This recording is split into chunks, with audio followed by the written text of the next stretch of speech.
దానియేలు గ్రంథం నుంచి 6:22 చదవనము. నేను నా దేవుడి దృష్టికి నిర్దోషిగా కనబడితిని గనుక నేను నిర్దోషిగా కనిపించాను గనుక ఆయన తన దూతను పంపించి ఆయన దూతలను పంపించి సింహములు నాకు ఏ హానియు చేయకుండా వాటి నోళ్లు మోయించెను. రాజా నీ దృష్టికి నేను నేరం చేసిన వాడిని కాను కదా అని రాజు ఇందు గురించి అతి సంతోషపడుతుడై దానియేలును గృహంలో నుండి పైకి తీయడని ఆజ్ఞేయగా రెండ్రోతులు దానియేలును బయటికి తీసిరి. అప్పుడు అతడు తన దేవుని యందు భయభక్తులు గలవారైనందున అతనికి ఏ హానియో కలగలేదు. రాజు ఆజ్ఞ ఇయ్యగా దానియేలు మీద నింద మోపెను. ఆ మనుషులను వారు తోడుకుని వచ్చి సింహముల గృహంలో పాడద్రోసి వారిని వారి కుమారులను వారి భార్యలను పాడద్రోసిరి. వారు ఆ గృహంలో అడుగునకు రాకమునిపే సింహములు పాలైరి.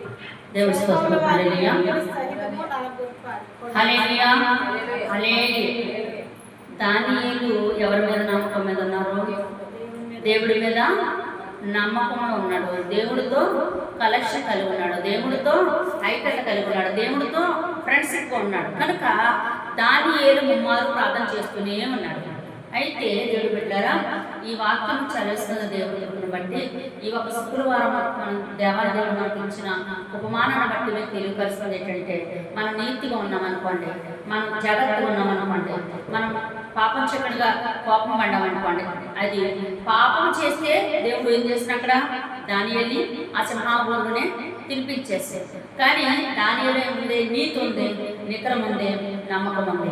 కనుక ఇక్కడ అవినీతిమంతులు నీతిమంతులు కనపడుతున్నారు మనకి. అయితే దేవుడు పెట్టారు, అవినీతిమంతులు చాలా మంది ఉంటారు కదా, నీతిమంతులు కొద్దిగా మాత్రం ఉంటారు. నీతిమంతులకి ఫ్రెండ్స్ కూడా తక్కువ ఉంటారు, అవినీతిమంతులకు చాలా మంది ఉంటారు.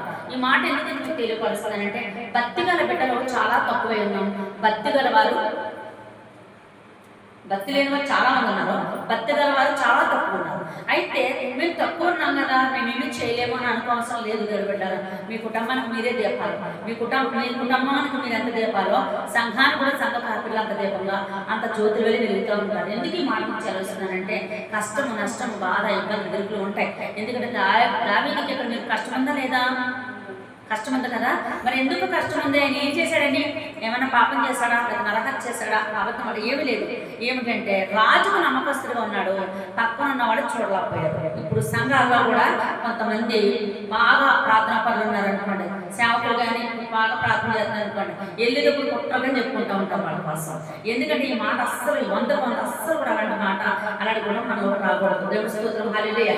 ఎందుకంటే మాకు దేవుడు ఒక జ్యోతిలాంటి ఇచ్చాడు, దేవుడు మాకు ఒక దేవ సమానం ఇచ్చాడు. మేము వెలిగించబడతాం, మేము ప్రార్థన పనులుగా ఉంటాం. దానియేలు ఎలా అయితే ఆ సింహంలో రక్షించుకున్నాడో అటువంటి కృప మాకు వస్తుందని మనం నమ్మకం కలిగి ఉంటే దేవుడు నీకు నాకు సహాయం చేయడానికి సిద్ధంగా ఉన్నారు. చాలా మంది కుట్రతో వచ్చారు ఇక్కడికి.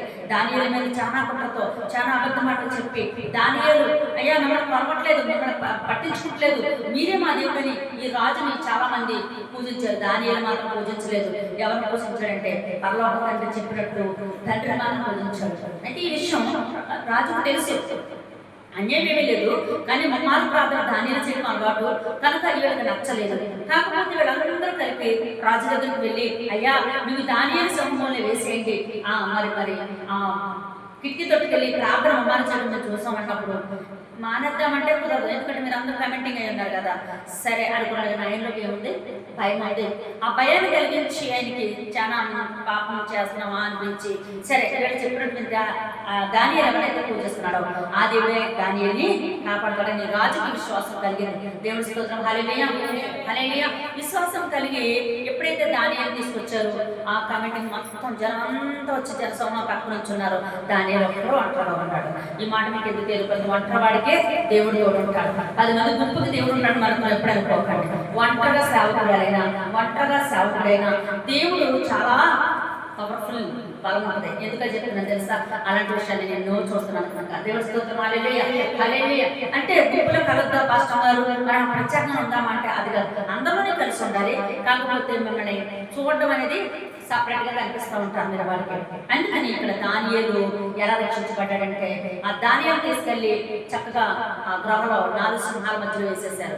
అయితే దేవుడు పెట్టారా ఆ లోపలికి వెళ్ళిన తర్వాత అవి కూడా ఏం చేసి మోకరించి ఉపవాసం ఉన్నట్టే చూసుకుంటాం. మన రాత్రి సమయంలో యోనా గ్రహణం చెప్పుకున్నాం. మనం తిమింగలము యోనాను మింగేసింది అని. ఎలా రక్షించబడిందంటే యోనా కంటే ఎక్కువ మనకు అనిపించింది ఏంటంటే చేప కోసం వచ్చింది నాకు అక్కడ. అంటే ఎందుకంటే తన కూడా మౌనం అయిపోయింది 3 రోజులు కనుక. అలాగే ఈ సింహాలు కూడా ఏం చేసి మోకరించి నోరు ముయ్యాలంటే ఎవరి ఉండాలి? పరలోకండి. ఈ రాజుగారికి నమ్మకం ఉంది కానీ ఈ దుష్టులకు నమ్మకము లేదు. కానీ రాజుగారు తెల్లవారులిద్దరు పాపం అయ్యో అందులో ప్రభలు వేసేస్తాం, నాకు నమ్మకస్తులు ఇలాంటి వాడు మళ్ళీ దొరుకుతాడా అని చాలా వేదన పడ్డాడు. దేవుడి స్తోత్రం. హల్లెలూయా. ఈ మాట ఎందుకు తెలియబడుతుందంటే సంఘంలో విశ్వాసం ఉన్నదనుకోండి, ఆ విశ్వాసం లేకపోతే చాలా వేదన పడవలసింది ఎవరంటే రాజే. దేవుడి స్తోత్రం. హల్లెలూయా. అయితే ఆ విశ్వాసి అంటే ఈ దానియేలు విశ్వాసం ఆయనకు ఇష్టం కనుక తెల్లవారులైన నిద్రపోలేదు. కానీ వీళ్ళు ఏం చేశారో తెలుసా? యేసుక్రీస్తు వారిని సమాధిలో పంపించినప్పుడు రాయి ఎలాగైతే తరలించి ఎలాగైతే గురుసుతో తాళాలు వేసేసారో అలాగే దానియేలు కూడా బయటకు వచ్చేస్తాడని దానికి కూడా తాళం చెల్లింది. రాజు వచ్చి మాత్రము తీసేస్తారని బంధించాడు. కానీ దేవుడు పెట్టారు ఎవరో బంధించవచ్చు, కానీ దేవుడు మహానుకుంటే ఎవరి తరమో కాదు. దేవుడి స్తోత్రం. హల్లెలూయా. ఎవరి తరమో కాదు. నా పోరాటం నా ఆరాటం 2013 నుంచి కూడా చాలా మంది ఈమె ఒంటరిగా చేస్తున్న ఎంతో మంది ప్లాన్ వేస్తారు, కానీ దేవుడు నాకు ఇంకా పెంచాడు తప్ప తెచ్చుకోలేదు. దేవుడి స్తోత్రం. హల్లెలూయా. ఎందుకు పెంచుకున్నాడు అని అడిగితే దేవుడు నీలో నాలో నమ్మకము కావాలి. నమ్మకం ఉంటే దేవుడే మనకు తోడే ఉంటాడు. కనుక ఇక్కడ దానియేలు లోపల వేగానే చదివారు కదా. ఇప్పుడు ఏమైంది? ఆయన ఏమి ముట్టుకోలేదు. తర్వాత బయటకు వచ్చిన తర్వాత తీసుకొచ్చిన తర్వాత ఆ రాజు చూస్తున్నాడు, ఆ దానియేలు బయటకు తీసుకురండి అన్నాడు. బయటకు తీసుకురాగానే వెంటనే మరి రాత్రి సమయంలో మరి మనకు దేవుడు మాట్లాడినట్టు యోనా గురించి మనం చాలా మాట్లాడినాం కదా. అయితే దేవుడు పెట్టారా ఇక్కడ పాపమైన దోషమైన దేవుడు తెలుసు. యోనా అడుగునున్నాడు. వాడు ఏం చేశారు? నేనే తప్పు చేశాను దేవుడి దగ్గర, అందుకు నన్నే పారండి అన్నాడు సంతులో కదా. అయితే ఎందుకంటే ప్రతి తప్పుకి ఒప్పుకోవాలి దగ్గర. దేవుడి స్తోత్రం. హల్లెలూయా. అయితే ఇక్కడ దానియేలుని నేనే తప్పు చేసి గ్రహాలు ఇచ్చాను కనుక నేనే తీర్చాను అనుకున్నాడు రాజు. బయట తీసుకుని వచ్చిన తర్వాత మరి ఈ ఒక తీర్పులో ఎవరైతే దానియేలు ప్రత్యేకించి 3 కుటుంబాలు ఉన్నారు, ఇందులో ఆ 3 కుటుంబాలు బయటకు రండి అని చెప్పి 3, 4 అని కాదుగా చెప్పే మాట ఉదాహరణగా చెప్తున్నాను కానీ అయితే ఆ కుటుంబాలు రమ్మని మరి దానియేలుని ఏమన్నాడు కదా, వేస్తాం కదా. మరి దానియేలు సురక్షితంగా ఉన్నాడు, ఇప్పుడు నమ్మకస్తుగా ఉన్నాడు. ఆ దానియేలు గురించిన దేవుడు కాపాడేవాడు. మరి ఇప్పుడు మీరు మీ కుటుంబాల మేము ఏం చెప్పమంటే మేము వెళ్తా సిద్ధమే అన్నారు, కానీ వారిలో భయం ఉంది.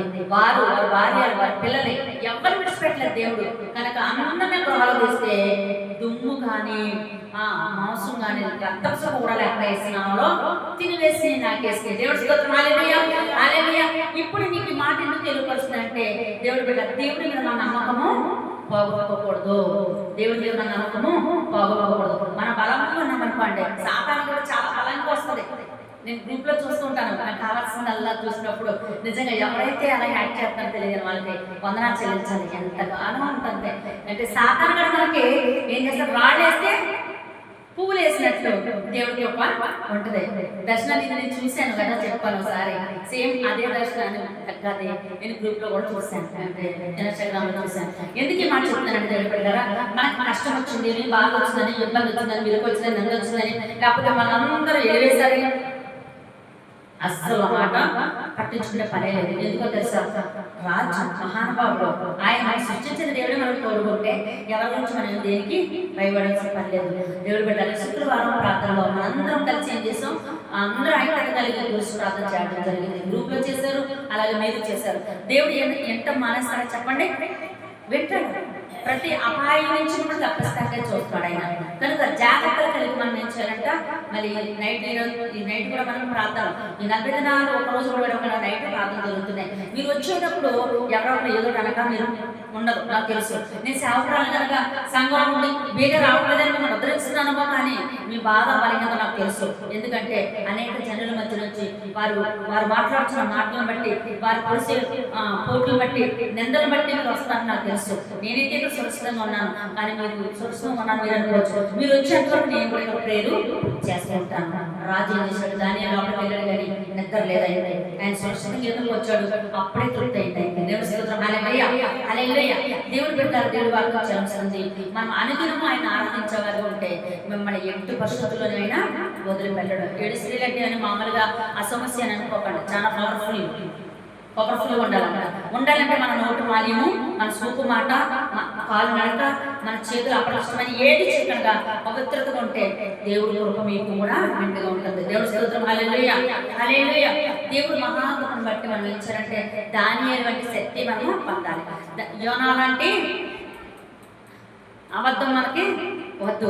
యోనా చాలా చేశాడు, కానీ అబద్ధం ఎందుకు ఆడాడంటే వెళ్దాంలే అనుకున్నాడు. పాపం అతను కూడా బాగానే చేసేసాం. అయినప్పటికీ ఏమైపోయాడు, 3 రోజులు మన యోనా గ్రంథంలో నైట్ చదువుతున్నప్పుడు 1:9 చూసాం. అయితే చాలా వేదన పడ్డాడు కదా. అలాంటి వేదనలు మనకు కూడా వస్తూ ఉంటాయి. ఎందుకంటే దేవుడు మాట్లాడలేనివాడికి తప్పనిసరిగా వేదనలు వస్తూ ఉంటాయి. వ్యాధులు ఎందుకు వచ్చినా మనం కొట్టుకుపోతూ ఉంటాం, కానీ దేవుడు మాట కొట్టువేస్తామని మాత్రం జ్ఞానం రాదు. దేవుడి స్తోత్రం, హల్లెలూయా. అయితే దేవుడు పెట్టారు, దేవుడి వాక్యం చదువుతుంది. మనం ప్రతి క్షణం ప్రార్థించేవారు ఉండాలి, ప్రతి క్షణం ఆయన్ని ఆరాధించేవారు ఉండాలి. అయితే ఇంకొక మాట చూడండి, మత్తయి సువార్త 6:16 చూడండి. మత్తయి సువార్త 6:16.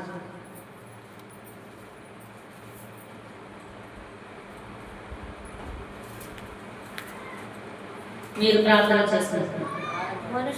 మనుషులు మీ స్థితులను చూసి, మీ స్థితిని చూసి, మనుషులు మీ స్థితిని చూసి పరలోకమందున్న మీ తండ్రిని మహిమపరిచినట్లు 6:16 ఉపవాసం చూడండి. మీ ఉపవాసం చేసినప్పుడు మీరు యాసగారుల వలె ఉండాలి, దుఃఖాములై ఉండకండి. మేము ఉపవాసం చేసినట్లు ఎవరికను వారు తమ ముఖములను వికారం చేసుకొందురు, వారు ముఖాన్ని వారు వికారం చేసుకొందురు. మేము ఉపవాసం ఉన్నామని ఫలము పొంది ఉన్నారని నిశ్చయముగా మీతో చెప్పుచున్నాను. దేవుడి స్తోత్రం, హల్లెలూయా. ఉపవాసం ఉన్నప్పుడు ఎలా ఉండాలంట, మొహం వికారంగా, చిరాగ్గా, మేము వెళ్తున్నాం లేక చేస్తున్నాం అలా ఉండకూడదంట. మరి ఎలా ఉంటారంటే భాష మన నీరసాలు వచ్చేస్తే, మాకు బీపీ ఉందండి, మాకు షుగర్ ఉందండి, అయితే మాకు థైరాయిడ్ ఉందండి, లేకపోతే గ్యాస్ట్రిక్ ఉందండి. ఇవన్నీ నిజమే, ఇవన్నీ ఉన్నా లేదు కాదని నేను అనట్లేదు. ఇవన్నింటినీ బంధించేవాడు దేవుడే. వచ్చిన వారు సడన్ గా చచ్చిపోవడం చాలా మంది అన్నారు. వచ్చి కూడా మీరు ఎలా బ్రతుకుతున్నారంటే దేవుడి గొప్పే. దేవుడి స్తోత్రం, హల్లెలూయా హల్లెలూయా. అయితే దేవుడు పెట్టారు వికారం ఉండకూడదు. ఆయన దగ్గర ఏం చేయాలంటే పరలోకంలో తండ్రి దగ్గర ఏకాంతంగా ప్రార్థించేవారు అంట. అప్పుడు మీ ముఖం ఉంది సుందరంగా మార్చబడుతుంది.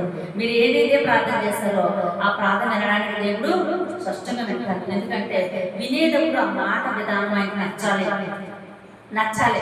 లేకపోతే మా విరోధం ఉన్నాడండి, ఆ విరోధం పక్క రోజేయండి, లేదండి మా సంఘంలో ఉన్నారండి, నా ప్రార్థన చేసేయండి, అయ్యా నేనే ఉండాలండి, నేనే పవిత్రత, నేనే పెద్ద పేరుగా ఉండాలండి, ఇలాగ కొన్ని విషయాలు చావుకలకైనా సంఘానికైనా తలంపులు తీసుకొస్తూ ఉంటాడు దుష్టుడు. కానీ అలాంటి ప్రార్థన ఆయనకి ఇష్టమే అసలే కాదు. దేవుడి స్తోత్రం, హల్లెలూయా హల్లెలూయా. ప్రతి ఒక్క మాట ఏంటంటే ఎవరికైనా కట్టివేసిన గొట్టలు, మొయ్యలేని భారాలు, దంతలు, ఇబ్బందులు, ఇవన్నిటికీ ఈ ఉపవాస ప్రార్థన శాంతులైనా సంఘమైనా ప్రార్థన చేస్తే అవన్నీ సాల్వ్ అవుతుందా లేదా చెప్పండి. మన జీవితంలో ఏదో చేయలేదు దేవుడు, ఎన్నో చేశాడు. ఒకటి కాదు, 2 కాదు. లేకపోతే ఒంటరిగా నేను వెళ్ళినప్పుడు అనుకుంటాను, అయ్యా మీ ఆలోచన అయితే నేను ముందుకి వెళ్ళలేను అయ్యా అనిపిస్తూ ఉంటాను. ఆయన ఆలోచన తీరితే ఏదైనా దేవుడి మీదే చేస్తూ ఉంటాడు. ప్రతి క్షణం మనకి దర్శనాలు వస్తూ ఉంటాయి. పరలోక దూతలు మనకి ఇస్తూ ఉంటాడు ప్రభు. కనుక దేవుడు బిడ్డలారా, దూతలు మనకు కావాలి అంటే మన పరిస్థితులు, మన ప్రార్థన బాగుంటేనే మనకు పిలిపిన పడుతుంది. మనం ఒక తలపుల స్థిరత్వం లేకనే ఉన్నాం అనుకోండి, బురద జల్లుతూ ఉన్నాం అనుకోండి జనం మీద, జల్లే కొన్ని ఏం చేస్తారు, ఈ బురద జల్లిన వారు హ్యాపీగా ఉంటారు. కానీ బురద చల్లుతున్న వారికి ఏమవుతుందంటే ఆ బురద వారికి అంటుకుని అలా నశించిపోతారు. ఈ బురద చెల్లిన వారు పూలు వెళ్ళే వారి ఏమవుతుందంట విస్తరించబడతారు. దేవుని స్తోత్రం, హల్లెలూయా. అయితే దేవుడు పెట్టారా కష్టమైనది వస్తుంది, కానీ క్రైస్తవులు ప్రతి ఒక్కరు అంటారు దేవుడు వెళ్ళిపోతే పాప మరి దోషం ఏమి చేయకూడదంట కదండి. అవును, నిజమే. అయితే మళ్ళీ ఏమంటారంటే కొంతమంది ఇప్పుడు ఈ మధ్యకాలంలో పిచ్చోళ్ళు బయలుదేరారు ఆడవాళ్ళు. చాలా మంది లేడీస్ ఏం చెప్తున్నారంటే మేము దేవుడిని నమ్మమంటున్నారు. అది నిజమైన నమ్మకస్తులు కాదు. ఏమని చెప్తుందంటే ఆవిడ నిజంగా దేవుడు నమ్ముతుంటారు. పాపాలో ఎక్కువ చేసేచ్చండి. క్రైస్తవులు ఎక్కడికి వెళ్ళినా చర్చలకు వెళ్తే ఏదైనా చేసేచ్చండి, వెళ్ళిపోతే పాపం పోతుందండి. పాపాలను చేయమని చెప్తారంటారు. అదంతా కూడా పిచ్చోళ్ళని నమ్మచ్చు వాళ్ళు. ఎందుకంటే వాళ్ళందరూ తీసుకున్న నిర్ణయం ఏంటంటే దేవుడు అవమానపడుతున్నారు. అలాంటి వాళ్ళు తప్పనిసరిగా అగ్నిగుండం తప్పనిసరిగా ఉంది వాళ్ళకి. దేవుని స్తోత్రం, హల్లెలూయా. ఎందుకంటే దేవుడు పెట్టారు వాళ్ళ పరదేశం కొద్ది వాళ్ళ కోసం ప్రార్థించడానికి అవకాశం ఇచ్చడం మనం సంతోషించాలి. దేవుని స్తోత్రం, హల్లెలూయా. ఇన్స్టాగ్రామ్ లో చూస్తున్న వారు, యూట్యూబ్ లో చూస్తున్న వారు, చెల్లిదండ్రులు ప్రతి ఒక్కరు కూడా ప్రార్థన వెతకండి, ప్రార్థన చేయండి. మీరు ప్రతి విషయంలో కూడా మిమ్మల్ని ఎంతో మంది మనం టార్గెట్ చేసి మీకు నిందలు పాలు చేస్తున్నారా అట్టి వారికి ఇదిగో దానియేలు కాచాడు దేవుడు. దానియేలు సింహంలో కాచిన దేవుడు నిన్ను నీ కుటుంబాన్ని కాయడానికి సిద్ధంగా ఉన్నాడు. నిన్ను ఎవరైతే హింసిస్తున్నారో, నేను ఎవరైతే భయపెడుతున్నారో, నేను ఎవరైతే టార్గెట్ చేస్తున్నారో, ఎవరైతే నేను అవమానపరుస్తున్నారో ఆ కుటుంబాన్ని అదే గృహలో వేసి ఎముకలు మాంసం రక్తరసం లేకుండా తినివేసి శక్తి సింహాలకు ఇస్తాడు దేవుడు. కనుక దేవుడు పెట్టారు జాగ్రత్తగా ఉండాలి. మనలో నీతిని జీవించాలి. ముందు మనలో నీతి ఉంటేనే అది జరుగుతుంది. మేము అబద్ధం ఆడతాం, ఏం పిల్లలు మా ప్రభు కాపాడంటే అస్సలు కాపాడతాను ప్రభు. నీతిమంతులకు మాత్రమే కాపాడతాడు ఆయన. ఎందుకంటే దేవుడు బిడ్డరా, దేవుడు నీతిమంతుడు. ఆయన బిడ్డలుగా మనం కనుక మనలో ఉన్న నీతిని కూడా మనము జీవించాలి. దేవుడి మాట గురించి ప్రార్థన చేసుకున్నాం. పరిశుద్ధుడు, ప్రేమగల మా తండ్రి, దయగల మా దేవ, ఇదిగో నా తండ్రి నాయన దేవ యేసయ్యా, దానియేలు గ్రంథాల నుంచి ప్రభు నా తండ్రి నాయన 6:22 నుంచి నేను మీరు మాట్లాడి మాటను బట్టి, అలాగే ప్రభు నా తండ్రి మత్తయి సువార్త ప్రభు నా తండ్రి యేసయ్యా 6:16లో మీరు మాట్లాడిన మాటను బట్టి అయ్యా తండ్రి నేను ఉపవాసం ఎలా చేయాలని నేర్పించారు.